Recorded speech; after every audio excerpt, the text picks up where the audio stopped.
Love this podcast? Support this show through the supporter feature from Acast. It's up to you how much you give and there's no regular commitment. Just hit the link in the show description to support now.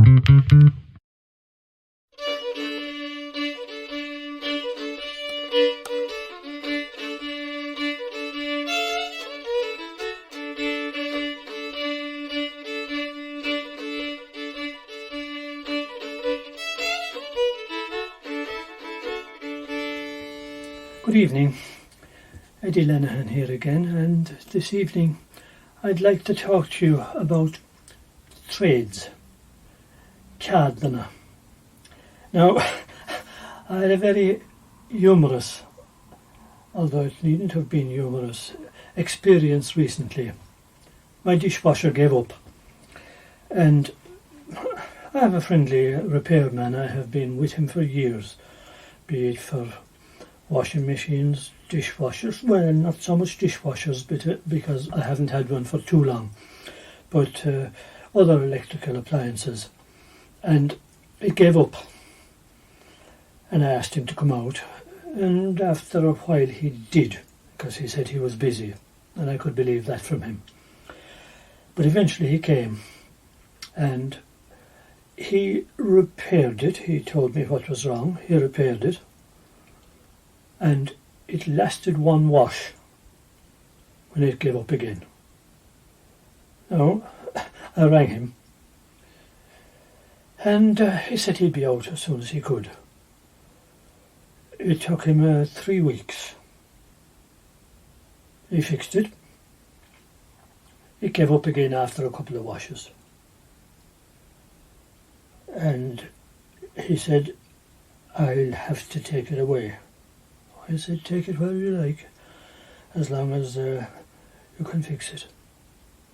He did, but he brought it back, fixed, €100.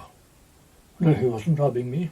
I have no doubt he wasn't, because he said he had to fit some part or other, and the labour was, we all know what labour costs. But I was satisfied.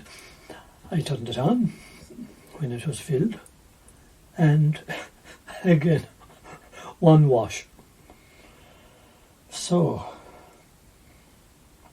I rang him and I explained, and he said he'd be out whenever he could. 4.5 weeks. And by then I said, to hell with this. I had got a new washer. And it was the first thing he noticed when he came in the door, that I had got a new dishwasher. And fair dues to the man. He put his hand in his pocket and he took out the €100 and gave it back to me. And there was no more about it.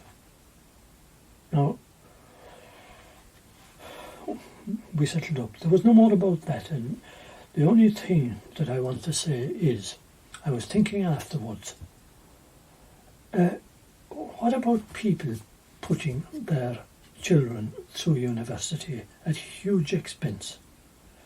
Nowadays, when you know that a primary degree is no good to you, a secondary degree, an M, anything nowadays is no good to you. In order to get a job nowadays you have to have a doctorate. I know it, because 2 of my children have doctorates now, and they can only get jobs on short-term contracts. And how much does it cost to get a child that far? Whereas you could get a trade, like this man has, and be so backed up with work that he cannot get enough time to do all the work he has to do. There's surely some message there, is there not? Now, that's what I want to speak about tonight, trades.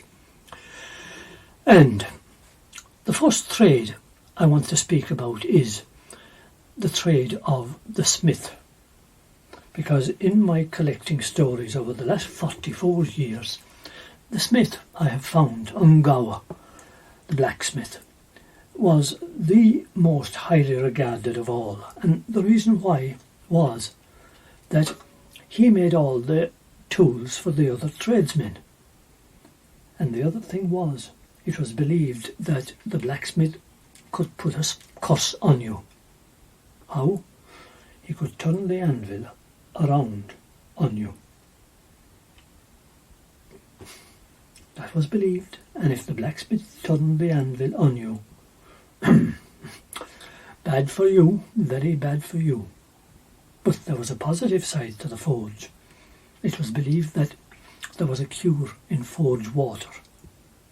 Now, that wasn't so stupid maybe as it seems to be, because when you think of all the dousing of horseshoes and other iron that went into the water in the what will I call it, the blacksmith's trough of water in order to cool the metal before the smith hammered it out into the shape that he wanted, and heated it in the fire again and cooled it and heated it and cooled it. There was bound to be iron in that water, and iron and water, there's a cure in that. Now, the blacksmith, he was a wonderful craftsman to have in your parish, and there were smiths in every parish in Ireland. That had to be, because it was the age of horses. I have here in front of me a book published by Knocknagoshel Parish Council, and it's from 1886. And look at this, regard this. Knocknagoshel isn't a big parish, but in 1886 the trades that were in Knocknagoshel were 3 blacksmiths, 3 boot and shoemakers, 4 coopers, 1 carpenters and 2 stone masons. Isn't that remarkable? 3 blacksmiths, 4 coopers. Now, I'll get to these other trades in due course, but 3 blacksmiths. And of course, one of the things he did was he banded the wheels for all those horse carts that were going the roads. And outside of some forges today, now there aren't many forges left, but you'll see the ruins of many of them, and you'll see what many other ones have been adapted to. You'll see the circle outside the forge where wheels used to be banded. The metal band that was put on those horse cart wheels, the big old wheels that were on common cars. And why, you'll ask, were so many forges at crossroads on the countryside? And there were. Well, I suppose that was a convenient place. They were near everybody. Now, that doesn't mean that they weren't in villages and towns as well. Oh, God, of course they were. But they were at crossroads as well. Oh, and of course, crossroads, well, I suppose they were near this place and that place and that place and this place. They were at crossroads. That might have something to do with laws in days gone by. I stand, maybe people will tell me that, and if you can tell me that, please contact me. There were great gathering places, of course, forges. Their importance goes back a long way, obviously, since the great story of Cúlna takes place in a forge. And that's the story about where Cuchulainn goes into a forge in great haste, for he's been in a battle and he's broken his sword, and he rushes into the nearest forge because he hears the clanging of the smith's hammer, rushes into the forge, throws aside all the people who are in a queue already, and rushes in, fix my sword. And of course the smith, who was afraid of nobody, be he Cuchulainn or Fionn McCool or anybody else, the smith will take orders from nobody. And he says, take your place in the queue. And Cuchulainn, what can he do? Because if he says anything to the smith, he won't get his sword fixed, and the battle will be over before he can take place. All right, he says, fix my sword, and I'll tell you the best story that you ever heard. And you know, of course, what the men of Ireland were like that time. A story. Oh, all right. The men outside says, fair enough, fix his sword and we'll wait. And the story goes on from there. But there's a catch. And the catch is There's a murderous side to the story, and it's the smith right there in that forge who prevents what could have been a murder with his own wife as the one who could have been murdered by none other than Cuchulainn himself. It's the smith who diffuses the whole thing in the process, of course, of fixing Cuchulainn's sword, and sends Cuchulainn on his way, bye-bye, back to the battle to kill more of the O'Connors. They're the crowd he's fighting against. Now, there were so many things the smith was great at that time, not just fixing horse wheels. He used to make field gates, and there are many of those field gates all over the country yet, sometimes with the smith's mark on them, and there were wonderful gates to last, not like the old tubular gates of today. They collapse after a few years, even though they're what would I say, painted with that old white stuff, aluminiumized stuff, or whatever you call it. They don't last, no matter what. But the old gates that the smiths made, they last, because remember, it was smiths made the railway gates, and by the Lord, those railway level crossing gates, they last forever, those gates. So, wonderful, the work of the smith, and very often the smiths themselves, because they're remembered mainly because they had to be big, strong men to do the work that they had to do. Now, the cures that the smith could perform. We have in our area here a smith who had a cure, and how he came by the cure was rather peculiar, because back in the bad times, when Irish people were being persecuted, especially priests, the time of the penal laws from roughly 1690 to 1760 thereabouts, when if the local landlord, because all these laws were on the statute books, if the landlord or if the Lord Lieutenant or any of these wanted to be bad enough to put them into action, they could. There was a priest, he came, a poor friar, he came along, and the soldiers were pursuing him, and the poor man was on his last legs, and he came to this forge, and the smith, he was inside shoeing a horse or shoeing an ass or something like this, and the poor friar came in on his last legs, as I say, and the soldiers not far behind, and the poor friar, he was riding some kind of a broken down horse, and the smith, naturally enough, he had pity on him, and the friar, he said, please help me. Naturally enough, the smith took pity on him, as I say, and what did he do? He whipped off the poor horse's shoes and turned them backwards, and off he left the friar and the horse.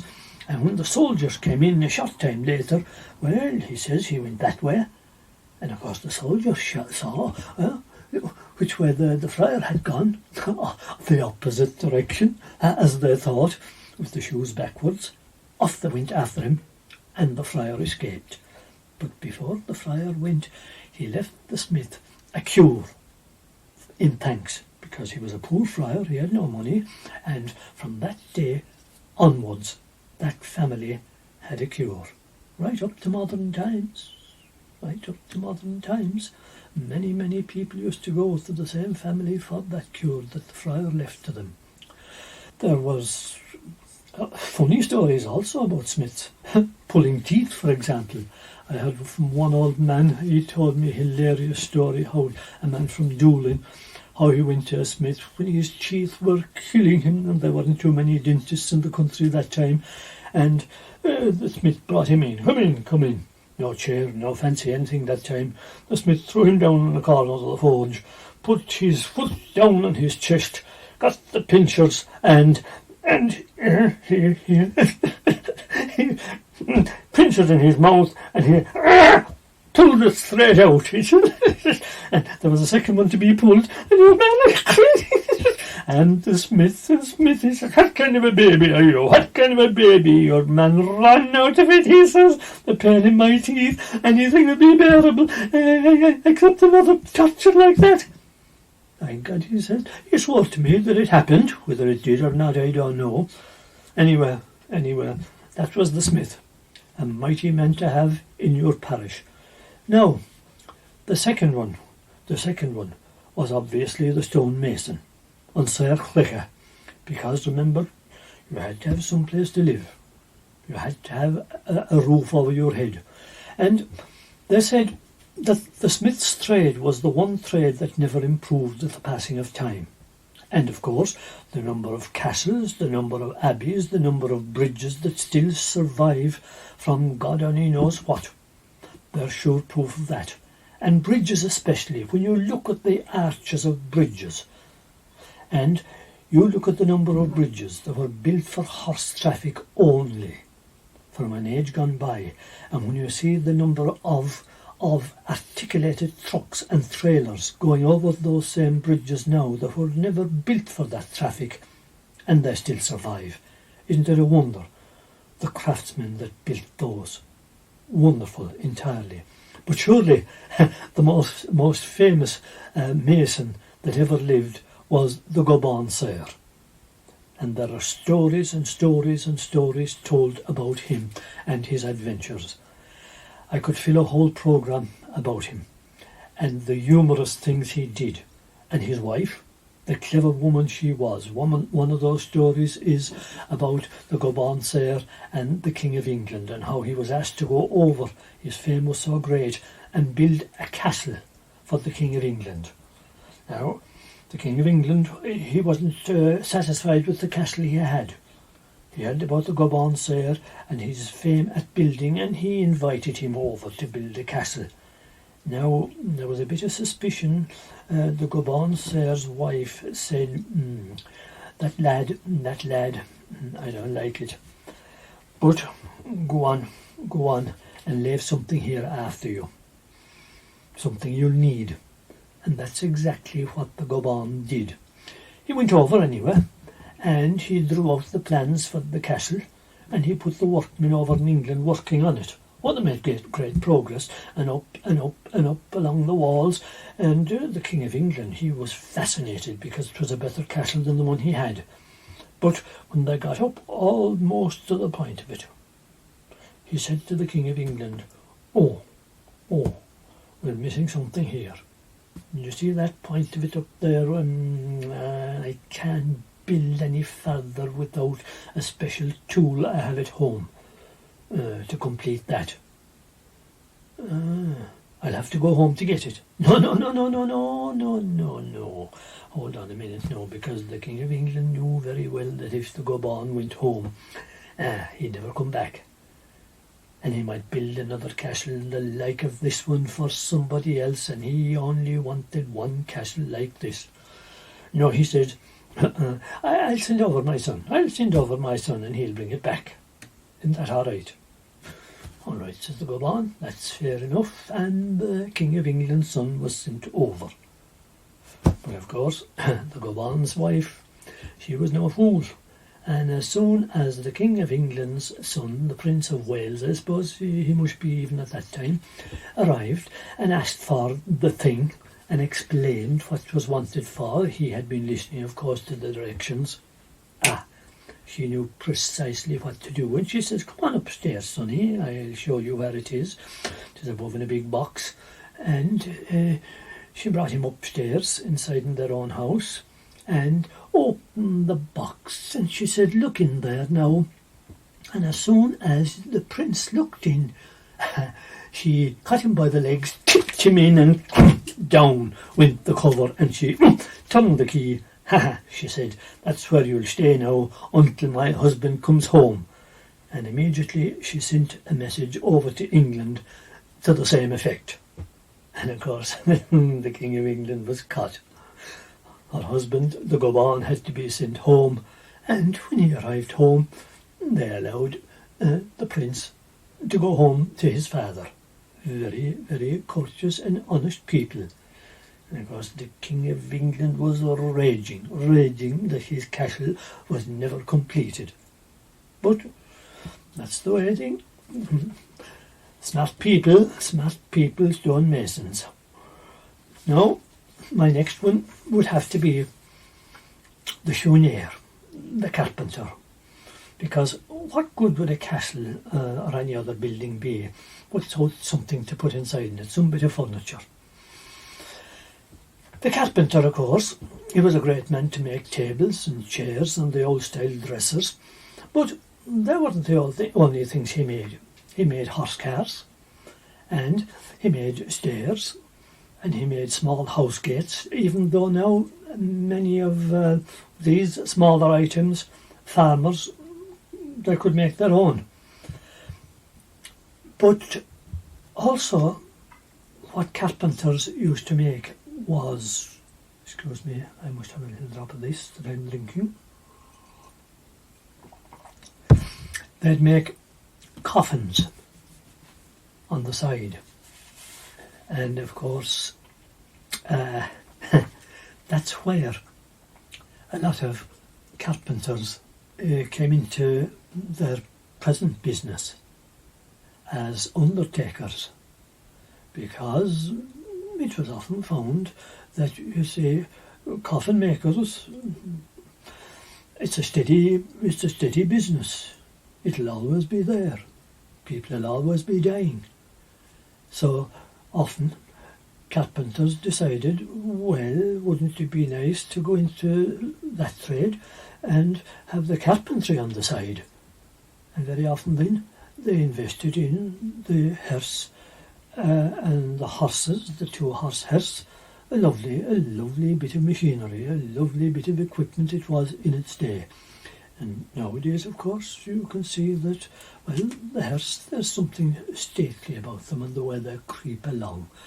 And, of course, the carpenter also made horse carts in those days.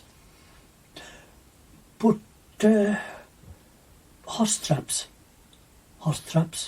they weren't made locally. The timber work was too fine. They were expensive. That time they were a kind of status symbol. They were even kept in their own shed, just like a car would be kept in a garage today by a lot of people. And they were the car of that time, when there was a kind of a change over from the horse age to the motor car age. They were the kind of transition, the horse trap. They were an essential in every village, in every town.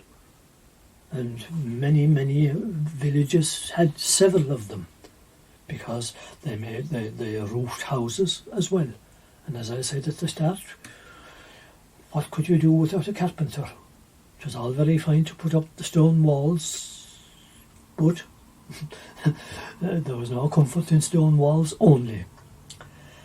Now, next on my list would be the wheelmaker. Sometimes carpenters did this, but the wheelmaker was a specialised kind of a job, the rochador, the sair rocha. And you see, just like today, the world in years gone by had 2 ways of travelling on land. It could go on foot or on wheels. So the wheelmaker was a vital part of society, and his trade was a very precise one. It would be no fun to be bumping along on one wheel bigger than the other, the smaller than a big one. You see, you were bumping anyway probably, since very few of the roads that time were tarred. And let me play you a piece now from a man I recorded 45 years ago in Kerry on this very subject. Da must make the stock first, and how it is round the neck, and how it is the right length. And they have some kind of a thing, man, for measuring, for to have the spokes all round to have them in even. For if they wasn't put in even and straight, when they'd be putting on the rim in around the verge of the spokes, it wouldn't fit if the spokes weren't in straight. The law for trade in a wheel. Awesome frightful trade. And the fellows above them said that, you see that the spokes aren't going in straight at all now, and they slanted that way. That way now, from the stack up to the rim, and around that way, out from one another. And indeed my working off to hold that, for to put in the spokes in the rim outside the well, in the band. Now, there's some offer trading it. How long? Now, 45 years ago, I recorded that man. Now, the stock, because it had to be hard, was made of elm, and the spokes would be made of oak, and the fellies, they were the ones out along the rim. They'd be also made of elm, and the tool for shaving the timber, that was a spoke shave. Now, my next trade, I suppose to keep the rain off in those days, before most houses were slated, was the thatcher on Theodore. You had a choice. Did you want your house thatched with reeds or with straw? I think most people would have chosen straw, for the very, very simple reason that it lasted longer. And the best type of straw was rye reed. It would last roughly 15 years. Now, an old man told me that you had scallop inside or scallop outside, and scallop inside was the best. It looked better, and for practical reasons it was better, because scallop outside, it let the rain in, because the rain travelled in along the scallop, and, well, you know what the results of that might be in the long run. Who did the thatching in those days? Well, most farmers did their own thatching. Where did the scallops come from? Scallops were easy to get.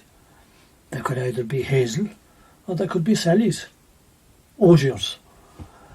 And the thatchers, well, some thatchers set their own sallies for the scallops.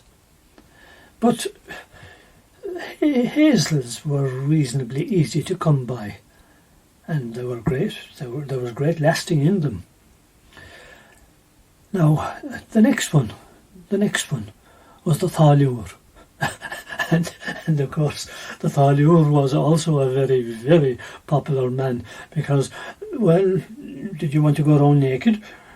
Well, that's important too. There were two types of tailor. Those with their own establishments, and the journeyman tailor. Most stories attached to the journeyman, for the very simple reason that he went around from place to place, whereas the man with his own establishment, well, he was fixed. He was there in one place. Whereas the journeyman, well, I don't have to explain that one. He saw the country. And the thing about him in the stories that survive was that they tended to be small, weak men. He came in, he sat on the table, and he worked there. You wonder why on the table? Well, he could gather all his traps and accoutrements around him. And there's very, very good stories about, the small, weak little man pretending to be a mighty warrior. Junior Crehan, the famous fiddler and the good storyteller too from West Clare. He told me a good one about this tailor. He came in one June day. He had been asked to come to a house to make a suit of clothes, and he came in, ordered up breakfast, and he got it from the farmer's wife. It was a warm morning. She had homemade butter and whatever else he ordered. And while he was eating his breakfast, a swarm of midges gathered around the butter, and he threw a swipe at them, and buried a lot of them in the butter. It was soft because of the warm morning that was in it. And he started counting them while he was drinking his tea. The woman was gone out doing her jobs around the yard. And he, 1, 2, 3, 4, 5, and he counted 100 of them. And he got he said 100 at one blow. That's fair going for any man. And yes, he got notions. He says, I'll do my job and I'll go about my business. 100 at one blow. And he did. Finished his job and off he went. But where he went was down to the forge, and he says to the blacksmith, "Make me a sword." And the blacksmith was looking at him, the small little man looking for a sword, and he said, what would you want a sword for? Your father? No, said the small man, for myself. And what money? I have. And he rattled his purse. Oh, I don't mind, said the blacksmith. If you want a sword, you'll get it if you can pay for it. And he made a sword, hammered it out. And now, says the tailor, I want you to write on it 100 at one blow. Write down that on it. All right, said the blacksmith, and he did, and got paid, and off went the small man with the sword dragging behind him. Well, he got tired after a while. The day was warm, and he went in behind the ditch and stuck the sword in the ground beside him. After a while, a gentleman in a coach came by, and his man driving above it in front. And the sword, the sunlight caught it, and blinded the man above. He said, and the gentleman put out his head out. God, it blinded him too. What's that? He says. I don't know, master. Go in and see.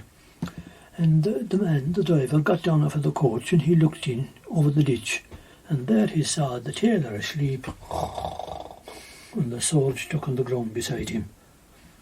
And he told the master. Huh? And the master got down and looked. Holy God Almighty, he says.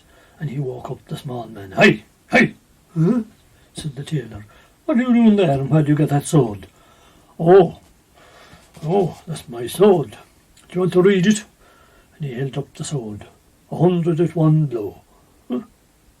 And on went the story, a mighty funny story as Junior told it to me. Very funny story, but typical of the small men who turned out to be the great hero and the killer of giants. I'll tell that another night too if people want to hear it. Next one is the dressmaker. You couldn't leave the women out of this, could you? The gunador, the gown maker.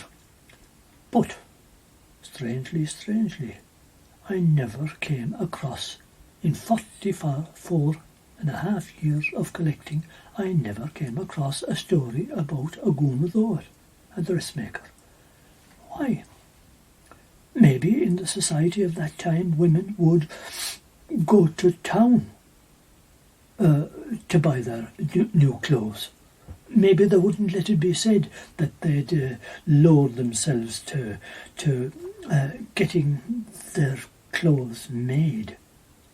It was, I think, in the generation before that, when there was more poverty, that their clothes would be made by a dressmaker. Respectability had set in the Victorian age. You went to town.